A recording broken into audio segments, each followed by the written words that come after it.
Hello everyone, welcome to exam zone YouTube channel. और जैसा कि आप लोग जानते हैं कि हम लोगों की हिंदी माध्यम में उत्तर लेखन की एक श्रृंखला चल रही है, जिसमें हम लोग शुरुआत से या बेसिक से उत्तर लिखने के लिए सीख रहे हैं कि कैसे जो स्टार्टिंग पोर्शन है वहाँ से कैसे उत्तर लिखा जाए। अब आज का हम लोगों का क्वेश्चन ये है, चर्चा कीजिए कि वेलजली द्वारा अपनाए गए तरीकों ने किस प्रकार भारत में ब्रिटिश सत्ता के विस्तार में सहायता की थी। इससे पहले जो हम लोगों ने नेक्स्ट वीडियो में जो पिछले वीडियो में किया था क्वेश्चन वो ये था। ठीक है, इसके बाद ये वाला क्वेश्चन लेते हैं। ठीक है, जैसा कि मैंने पिछले वीडियो में भी बताया था वही चीज़ मैं यहाँ भी बोलूँगा कि कुछ बातों पर ध्यान देना बहुत ज़रूरी है। जैसे कि कोई भी अगर आपको आंसर लिखना है, अगर आप स्टार्टिंग से सोच रहे हैं आंसर लिखने के लिए और कोई भी आपको आंसर लिखना है तो उसके कुछ पॉइंट्स हैं। जैसे कि देखिए, पहली बात समझिए आप। ठीक है, जो भी आपको टॉपिक लिखना है, जैसे मान लीजिए कि ये क्वेश्चन है जो आपको लिखना है, तो टॉपिक पर टॉपिक पर कम से कम 50 से 60% इतना तो फिर नीड रखता है कि कोई भी टॉपिक हो जिस पर आप लिखना चाह रहे हैं उत्तर, 50 से 60% तो वो टॉपिक आपका पढ़ा होना चाहिए। टॉपिक टॉपिक पर कम से कम 50 से 60% पता हो या पढ़ा हो। समझे आप बात को? तो इतना तो टॉपिक आपको पता ही होना चाहिए, उसके बारे में थोड़ी बहुत नॉलेज होनी चाहिए। फिर सेकंड बात क्या है कि आप क्या करिए कि जो टॉपिक आप पढ़ रहे हैं, जो टॉपिक आपने पढ़ा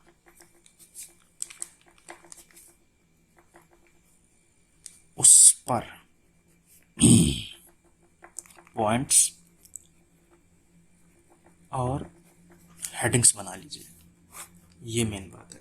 कुछ पॉइंट्स बना लीजिए, कुछ हेडिंग्स बना लीजिए। जैसा कि मैंने पिछली क्लास में कहा भी था कि एक नोटबुक बनाइए और उस नोटबुक में, जैसे कि आप मान लीजिए MIH पढ़ रहे हैं स्टार्टिंग से। ठीक है, स्टार्टिंग से MIH पढ़ रहे हैं, जो कि सिलेबस में लिखा ही, हम लोगों ने सिलेबस पे चर्चा की है कि 18वीं शताब्दी के मध्य से, यानी कि 1757 समथिंग से। ठीक है, तो यहाँ से सिलेबस को पढ़ना शुरू कीजिए और धीरे धीरे आगे पढ़ते चलिए। अगर मेंस मेंस की तैयारी बेसिकली कर रहे हैं आप, तो धीरे धीरे करके आगे बढ़ते हुए चलिए। इसी बीच में क्या करिए, जो टॉपिक आप पढ़ें उसी टॉपिक्स पे कुछ पॉइंट्स बना लीजिए, कुछ हेडिंग्स बना लीजिए उसी टॉपिक्स पे और सोच लीजिए, और बहुत शॉर्ट फॉर्म में। मतलब आप जो नोट्स बनाते हैं वो बनाइए आप अलग से, लेकिन एक नोटबुक रखिए, कह सकते हैं for answer writing. Answer writing के लिए एक नोटबुक रखिए, उस नोटबुक में पॉइंट्स और हेडिंग बना के रखिए। इसकी चर्चा मैंने पिछली क्लास में की थी, तो पिछली क्लास बहुत ही बेसिक है, उसे ज़रूर देखिए आप। यहाँ पे मैं सीधे सीधे बात करता हूँ। तीसरी गलती ना करें कौन सी? देखिए, अगर आप शुरुआती अभ्यर्थी हैं तो सीधे UPSC या कोई भी स्टेट PCS का क्वेश्चन उठा के सीधे सॉल्व करने की कोशिश करिए। क्वेश्चन को देखिए, समझिए, सब कुछ करिए, लेकिन उसको सॉल्व ना करिए तुरंत ही। अगर आप बिल्कुल स्टार्टिंग के हैं तो पहले ऐसे एक कंसेप्ट पर आधारित प्रश्न है उनको लिखने की कोशिश करिए धीरे धीरे करके। अगर आप सीधे ये लिखेंगे तो डिमोटिवेट हो जाएंगे और फिर लिख भी नहीं पाएंगे। तो आप छोटे छोटे प्रश्न लिखते चलिए, मोटिवेट होते चलिए, और प्रश्नों को पैराग्राफ में, अगर आप बिल्कुल स्टार्टिंग के हैं तो मैंने पिछले वीडियो में बताया था कि पहले आप प्रश्नों को पैराग्राफ में लिखिए और पैराग्राफ के बाद में फिर आप उसको जैसा डिमांड होता है मुख्य परीक्षा में उस प्रकार से लिखिए। तो इस टॉपिक पे, ये टॉपिक जैसे हमसे क्या डिमांड करता है, कह रहा है कि चर्चा कीजिए। पहली बात क्या है इस टॉपिक की कि चर्चा कीजिए कि वेलेज़ली द्वारा अपनाए गए तरीकों से किस प्रकार भारत में ब्रिटिश सत्ता के विस्तार में सहायता की। तो क्वेश्चन में कुछ दम ही नहीं है, बहुत छोटा सा प्रश्न है। लेकिन छोटा प्रश्न तब है जब आपको इस टॉपिक पे कम से कम 50 से 60% ये टॉपिक पढ़ा हुआ है। अगर मैं मान लीजिए मैं कहता हूँ ये प्रश्न आप करिए, अगर ये टॉपिक आपका पढ़ा नहीं हुआ तो मैं गारंटी के साथ कह सकता हूँ इस पर आप 2 से 3 वर्ड से ज़्यादा नहीं लिख पाएंगे। टॉपिक थोड़ा बहुत पढ़ा हूँ, मैं कह रहा हूँ थोड़ा बहुत का मतलब अगर आपका 40 से 55% भी पढ़ा है तब भी काम बन जाएगा, तभी आप एक उत्तर को लिख सकते हैं। और फिर धीरे धीरे अभ्यास से वो सारी चीज़ें बाद में लिंक होना शुरू हो ही जाती हैं, लिंक होती रहती हैं। तो मैं जैसे फिर एक एग्जाम्पल के तौर पे इसी टॉपिक से कुछ क्रक्स निकाल के दिखाता हूँ। सबसे पहले तो मैंने पहले बता दिया कि जो चर्चा कीजिए, ये जो ऐसे कुछले शब्द आते हैं, इनका मतलब क्या है, और इसके लिए मैंने पिछली क्लास में बताया भी था। तो आप पिछला वीडियो ज़रूर देखिए, वो मैं हाईली रिकमेंड करूँगा, उसको ज़रूर देखिए, तो आप और आसानी से चीज़ों को समझ पाएंगे एक एक करके। जैसे मैंने बताया भी था कि जो जैसे चर्चा कीजिए आ जाए, चर्चा कीजिए, डिस्कस कहते हैं इसको, डिस्कस आ जाए, या विवेचन कीजिए, या विवेचना कीजिए, इस टाइप से कोई भी पिछला शब्द पूछा जाता है आपसे, तो इन सभी का मतलब देखिए, इनमें आप बेसिकली बिल्कुल ओपन एंडेड क्वेश्चन होता है। आप इसमें कुछ भी लिख सकते हैं। कुछ भी का मतलब जो प्रश्न पूछा गया है उस प्रश्न के लगभग सारे पक्षों को समझाते हैं।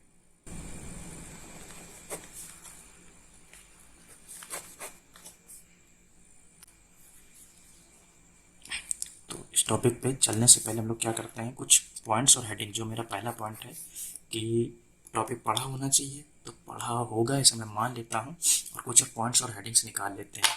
ठीक, तो निकालते हैं कि जैसे टॉपिक में हमसे वेलेजली की बात की गई है, तो ये आप देखते चलो और समझते चलो। ये वेलेजली है, ठीक है। वेलेजली जब एंट्री है वेलेजली की 1758 से 1805 की एंट्री है।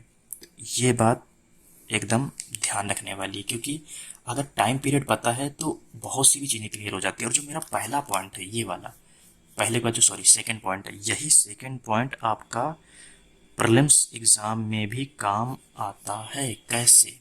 देखो, जैसे मान लीजिए वेलजली पे मैं दो तीन पॉइंट लिख के दिखाता हूँ। वेलजली का मेन कह सकते हो इसका पॉइंट है, वो है सहायक संधि, जिसके लिए वेलजली फेमस है। और भी बहुत सी चीज़ें हैं। तो इस जो ये जो क्वेश्चन है, ये क्वेश्चन आपने नोट कर लिया होगा अपनी कॉपी में, इसको नोट कर लीजिए। और इसी क्वेश्चन का पहले क्रक्स निकाल लेते हैं थोड़ा सा, जिससे कि हमको लिखने में आसानी हो जाए। तो सहायक संधि, अब सहायक संधि के कुछ एक दो चीज़ें आपको ध्यान होनी चाहिए, तभी मैं कहता हूँ टॉपिक कम से कम थोड़ा सा पढ़ाओ। ठीक है, चलिए अब जैसे जो छोटे मोटे पॉइंट है कि सहायक संधि के क्या पॉइंट थे, कि जो भी भाई संधि करता होता था वो ब्रिटिश सेना अपने यहाँ रखेगा। ठीक है, मतलब उन्हीं के राजस्व पर ब्रिटिश सेना पूरी रखी जाएगी, इस प्रकार से। तो एक और ब्रिटिश सेना का संरक्षण भी उनको प्राप्त होगा, उसके एवज में उनसे कुछ पैसे वगैरह भी लिए जाएंगे, कुछ भूमि वगैरह भी ली जाएगी। तो ब्रिटिश सेना का संरक्षण, ठीक है, राज्यों को तो इस टाइप से एक पॉइंट बना लिया हम लोगों ने। ठीक है, इसी प्रकार से एक रेजिडेंट की नियुक्ति होगी, रेजिडेंट रखना होगा, रेजिडेंट रखना होगा। ठीक है, कह सकते किसी भी अन्य अन्य यूरोपियन से वार्ता नहीं कर सकता है बिना ईआईसी के परमिशन से। ठीक है, तो ऐसे करके हम लोगों को आप अपने हिसाब से पॉइंट बनाइए। जैसे कि मैं तो बता रहा हूँ, मैं आपको अपनी नोटबुक दिखाऊंगा, उसमें क्या है कि छोटे छोटे मैंने पॉइंट बना रखे हैं। तो वो पूरा सिलेबस कंप्लीट ऐसे पूरे एमआईज का बना हुआ है, छोटा छोटा पॉइंट, ऐसे पॉलिटी का छोटा छोटा पॉइंट बना हुआ है। तो मुझे किसी भी टॉपिक्स पे लिखने को, टॉपिक को पढ़ाने की जरूरत नहीं पड़ती, मैं ये चार पॉइंट देखता हूँ, उस पर लिख डालता हूँ। और यही पॉइंट्स मुझे प्रीलिम्स में भी काम आते हैं, प्रीलिम्स के सेक्शन को भी समझने में काम आते हैं, प्रीलिम्स के क्वेश्चन को भी समझने में काम आते हैं। इसके बाद इस पूरी कहानी से अंग्रेजों को क्या लाभ मिलेगा? अंग्रेजों को लाभ तो एक तरीके से देखिए कि वेलजली एक सहायक संधि, तो मेरी हेडिंग भी हो गई और ये पॉइंट हो गया, ऐसे ये हेडिंग हो गई। अब लाभ क्या है? तो भाई सीधा सीधा लाभ है कि प्रशासनिक नियंत्रण देखने को मिलता है। प्रशासनिक नियंत्रण प्रत्यक्ष अप्रत्यक्ष रूप से प्रशासनिक नियंत्रण हो जाता है इस पर, राज्यों पर जो संधि करता राज्य है। कह सकते हैं कि साम्राज्यवादी दृष्टिकोण भी देखने को मिलता है।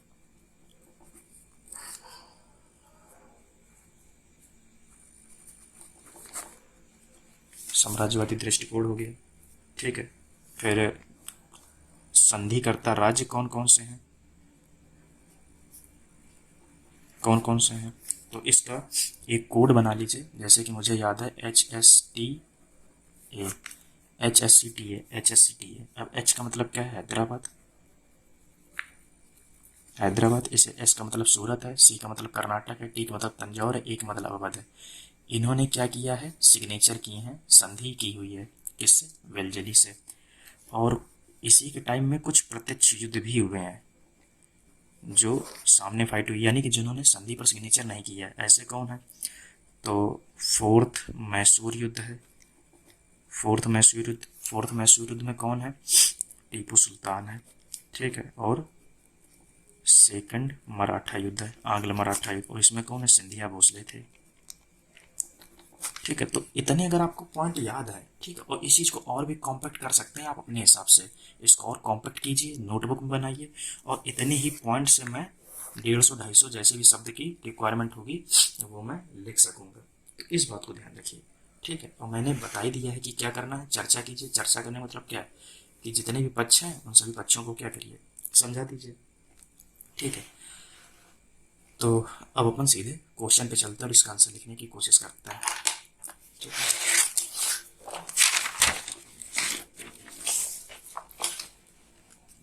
ये हमारा क्वेश्चन है, चलिए। अब देखिए क्वेश्चन को अगर आप ध्यान से देखो तो क्वेश्चन इस प्रकार से पूछा जा सकता है कि वेलजली की विस्तार नीति के अंतर्निहित कारक एवं शक्तियां कौन सी थी। ये क्वेश्चन ऐसे भी पूछा जा सकता है, चर्चा कीजिए कि वेलजली द्वारा अपनाए गए तरीकों ने किस प्रकार भारत में ब्रिटिश सत्ता के विस्तार में सहायता की थी। 150/10 मार्क्स, ठीक है। 150 शब्दों में लिखना है, यानी कि हम लोगों को इस पेज में लिखना है और पीछे पेज में लिखना है बस। 250 जब शब्द कहेगा तो इस पेज में, पीछे पेज में और एक और पेज, ऐसे 3 पेजों की रिक्वायरमेंट होती है। तो ये सब चीज़ें पता होनी चाहिए। अब आप क्या करिए, ये क्वेश्चन लिखिए, ठीक है। पॉज कीजिए वीडियो को और पहले खुद से लिखने की कोशिश करिए, एक बार खुद से पूरा लिख डालिए, ठीक है। फिर लिखने के बाद में फिर हम लोग मैच करते हैं कि क्या कैसा हुआ है, ठीक है। तो पहले पॉज करो, भाई लिखो, जितनी तेज लिख पाओ, ठीक है। टाइम का भी ध्यान रखना है, सारी चीज़ों का ध्यान रखना। और वो जो मैंने पीछे पॉइंट्स लिखाए हैं उसी पॉइंट्स पर बैक जाओ, उन्हीं पॉइंट को बना लो, उसी पॉइंट से लिखने की कोशिश करो। नहीं लिख पा रहे हो तभी मैंने कहा कि मेरा पहला वाला जो वीडियो मैंने बना के दिया है उसको ज़रूर देखो, वो बहुत ज़रूरी वीडियो है, ठीक है। अब जैसे मैंने बताया कि सबसे पहले इंट्रो होता है। अब मैंने कहा है कि ये ओपन एंडेड क्वेश्चन है, तो ओपन एंडेड क्वेश्चन में क्या आप कहीं से भी शुरुआत कर सकते हैं। तो मुझे सारे पॉइंट्स को भी लेना है, सभी चीज़ों को भी लेना है, तो इस हिसाब से मैं क्वेश्चन की जो शुरुआत समझ पा रहा हूँ उसको यहाँ से कर देता हूँ कि वेलिजली को भारत, वेलिजली को भारत में साम्राज्य विस्तार हेतु जाना जाता है। साम्राज्य विस्तार हेतु उसकी सहायक संधि। अब मैंने क्या हुआ कि मेन इस बात का यहाँ पर जिक्र कर दिया, उसकी सहायक संधि के तहत जाना जाता है, के तहत जाना जाता है, ठीक है। जिसका प्रयोग, अब एक मुझे पॉइंट याद आ गया तो मैं उसको भी लिख देता हूँ। जिसका प्रयोग, जिसका प्रथमता, जिसका जिसका फर्स्ट टाइम प्रयोग ऐसे भी लिख सकते थे, जिसका प्रथमता प्रयोग डुप्ले, डुप्ले तथा क्लाइव ने, क्योंकि ये स्टोरी हम लोगों ने कल पढ़ी थी, मतलब पिछले लेक्चर में हम लोगों ने इसको पढ़ा ही था, ठीक है। क्लाइव ने अपने स्वरूप में किया, अपने स्वरूप में किया, खत्म। तो एक बहुत बेसिक से इंट्रो दे दीजिए, ठीक है। इस क्वेश्चन के लिए मेरे हिसाब से इतने इंट्रो की, ठीक है, बात कंप्लीट हो गई। अब बॉडी पार्ट में भी उसको पूरा पैराग्राफ में नहीं लिखना है, समझ रहे बात को। अब उसी को तोड़ तोड़ के उसी के हेडिंग्स को, मतलब जो पॉइंट्स हम लोगों ने सोचे हैं बस उसी पॉइंट्स को बना बना के लिखना है। तो सबसे पहले हम लोग एक इसी में हेडिंग ले लेते हैं कि जो सहायक संधि उसके प्रावधान क्या है, या फिर इसी क्वेश्चन से कुछ बात को निकाल लेते हैं कि भारत में ब्रिटिश सत्ता के विस्तार में सहायता कैसे की। तो कुछ भी आप कर सकते हैं। तो फिलहाल मैं एक सिंपल सी हेडिंग डाल देता हूँ,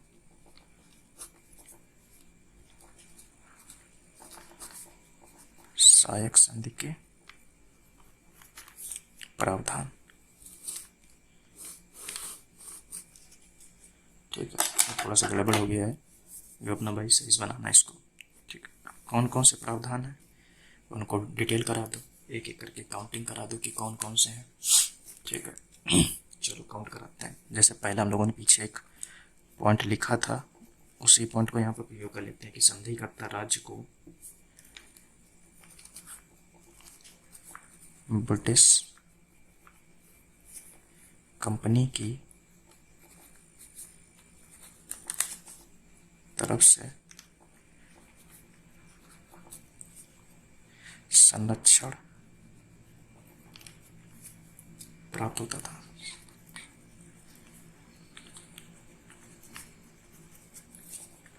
जिसके एवज में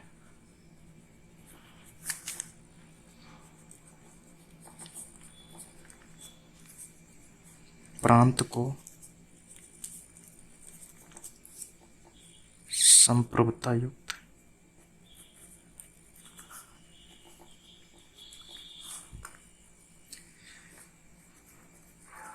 जमीन या फिर पैसे वगैरह, समझ सकते हैं आप, जमीन देनी होती थी, देनी होती थी। ठीक है, प्लस प्लस मतलब नहीं बनाना है आपको, राशि भी लिख सकते हैं। ठीक है, तो ये मैंने समझाने के लिख दिया है और आप समझदार हैं। संधिकर्ता, नेक्स्ट पॉइंट वही पीछे वाले पॉइंट्स से ही, जो पीछे पॉइंट्स लिखे हैं उसी पॉइंट से ही बना करके मैं यहाँ भी लिख रहा हूँ। संधिकर्ता राज्य को अपने प्रांत में एक ब्रिटिश सेना रखनी होती थी।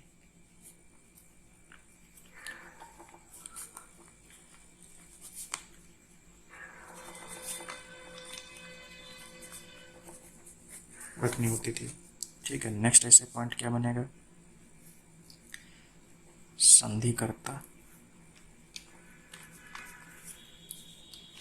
British company. अब देखिए उधर पॉइंट मैंने दो ही लिखे थे, लेकिन अब क्या है, अब देखिए एक रेजिडेंट वाला पॉइंट है उसको ले आएंगे, और एक वो यूरोपियन से बात नहीं कर पाए उस वाले पॉइंट को ले आएंगे, तो कंपनी के बिना परामर्श परामर्श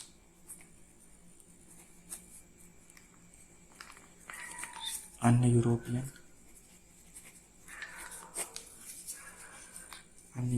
कंपनी से सहायता तथा संबंध स्थापित करने पर प्रतिबंध था, स्थापित नहीं करेगा। तो क्या हुआ, एक ये पॉइंट, एक ये पॉइंट और एक ये पॉइंट, ऐसे हमारे 3 पॉइंट आ गए।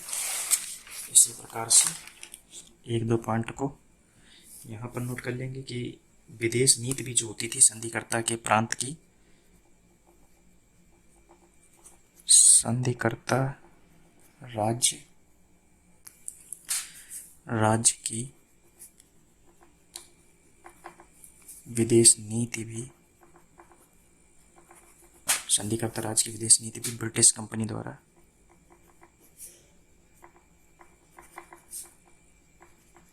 संचालित होती थी।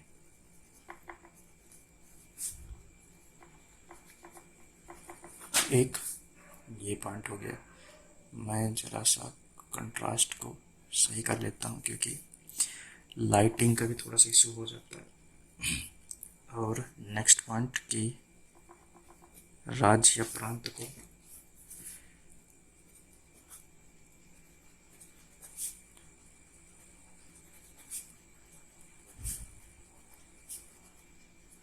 एक ब्रिटिश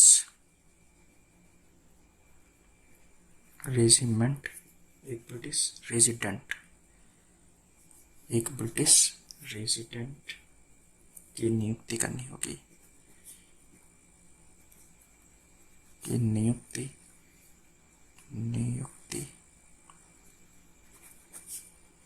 करनी होगी जो उनके आंतरिक मामलों मतलब राज्य के, जो उनके आंतरिक मामलों में हस्तक्षेप नहीं करेगा। लेकिन हम लोगों को तो पता है कि भाई भैया कैसे हस्तक्षेप नहीं करेगा, हस्तक्षेप तो करेगा ही, हस्तक्षेप नहीं करेगा। ठीक है, तो ये बात हो गई। अब इसके आगे क्या कि भाई प्रॉफिट क्या होता है, अंग्रेजों को सहायक संधि से महत्व क्या होगा, तो उस प्रॉफिट को भी लिख लेते हैं।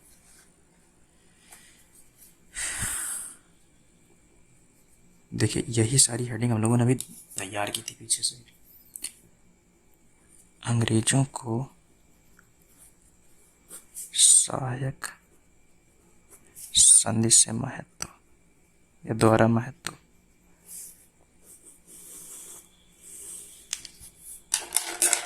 ठीक है।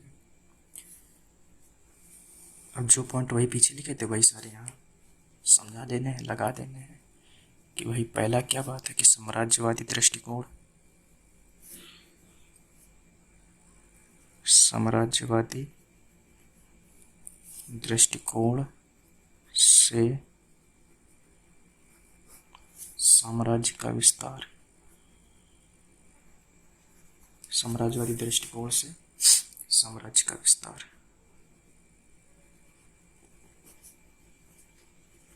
ब्रिटिश सेना का खर्चा या ब्रिटिश सेना का व्यय या खर्च भारतीय प्रांतों पर, भारतीय राज्यों पर, राज्यों पर या राज्यों पर प्रशासनिक नियंत्रण, प्रशासनिक नियंत्रण प्रत्यक्ष व अप्रत्यक्ष रूप से, प्रत्यक्ष व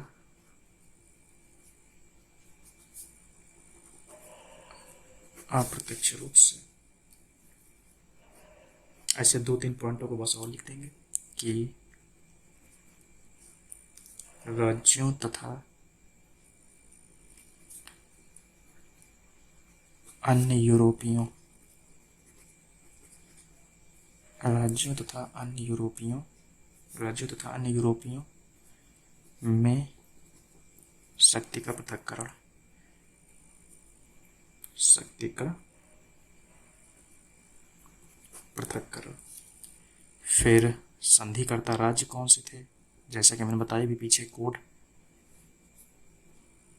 संधिकर्ता राज्य जैसे बताया था कि हैदराबाद, ठीक है, सूरत, तंजौर, हैदराबाद, सूरत, तंजौर, कर्नाटक, ठीक है, अवध इत्यादि, अवध इत्यादि। फिर 3 ऐसे हैं जिन पे कह सकते हो कि उन्होंने कहा कि नहीं करना है, इन्होंने हमला कर के ख़त्म कर दिया, जैसे अलीगढ़, दिल्ली और आगरा पर अधिकार किया।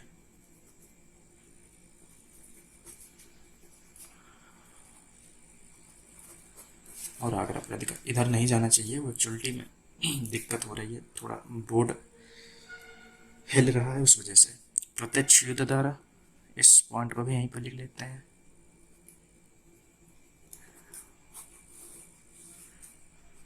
एक तो टीपू सुल्तान से फाइट हुई, टीपू सुल्तान से किसमें, चौथे मैसूर, चौथा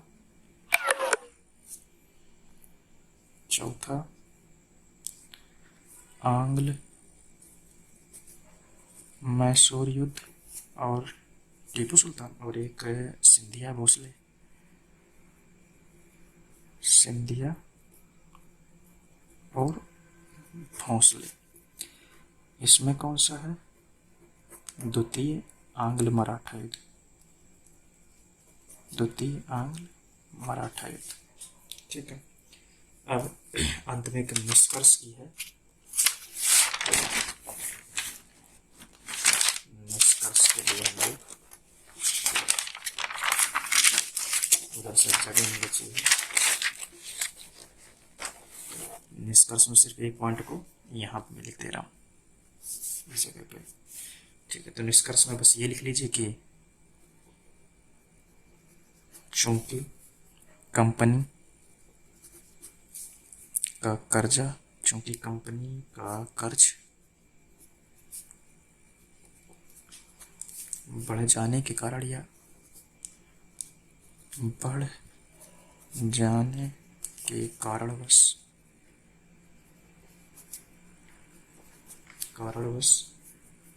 वेलेजली को भारत से वापस बुला लिया गया। भारत से वापस बुला लिया गया।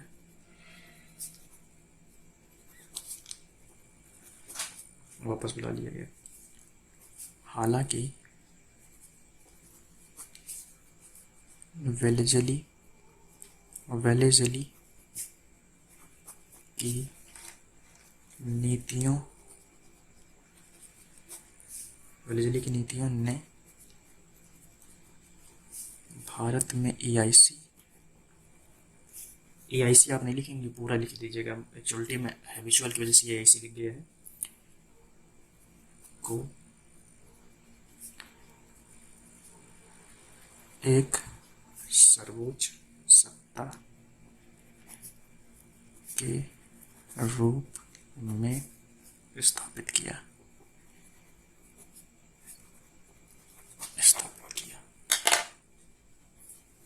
तो ये पूरा आंसर हो गया क्वांट फॉर्म में। ये देखिए, और ये आंसर आपको, ये मैंने सारे लगभग सारे पॉइंट यहाँ पर लिख दिए हैं।